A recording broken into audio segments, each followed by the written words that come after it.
This is MiCareerQuest Northeast. We have 24 different schools from 11 counties here. Almost 1,500 students walking through and doing hands-on career exploration events.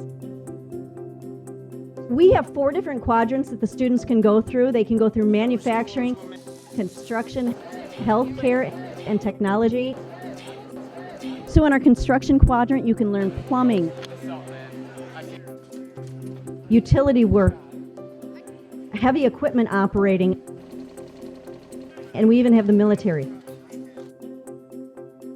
This is one of the biggest events for our region. Students in this area do not have the opportunity to do these kind of hands-on things. I got it all. So we'll wear this, it's just a lighter option. MiCareerQuest is held all over the state. Like that blue. It is probably the best event that high school students and middle school students can attend to experience all sorts of different careers, hands-on experience. About 100 to 200 different employers. Right up here. It was fun, seeing all the medical stuff. Ready? 1, 2. My name's Tamara Ward, and I'm the Executive Director here at the Industrial Arts Institute. We're so excited to be partnering with Michigan Works to be able to provide this type of an event. It's a great opportunity for students to explore careers in the skilled trades, and we're excited to be able to do this each year.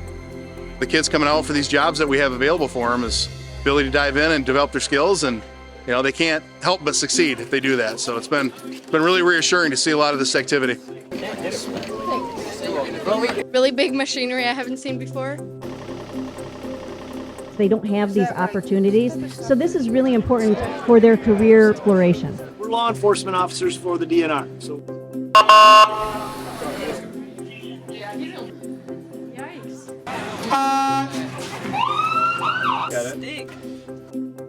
Today I learned that I wanted to be in the medical field. We use this with stroke patients to help activate muscles to kind of wake them up. Oh, that's my type of heart attack right there. Here you go. There's all. You get. We think it's important that students understand there's opportunities in the skilled trades for careers. We want them to be able to be exposed and try some different things out. Favorite one was probably the welding one. It inspired me to be a welder. Students are loving opportunities to weld right here, real welding, and I think it's sparking some interest for future welding careers. I'm in aviation, I do the drones full time. What the thermal capability looks like there. Teaching students about polymers and chemistry and plastics, but not only teaching them, but also giving them that empowerment factor that they can be the change makers of tomorrow. I learned today that there's a lot of jobs that you can choose from, and if you choose the right one, it can change you and it can make your world a better place.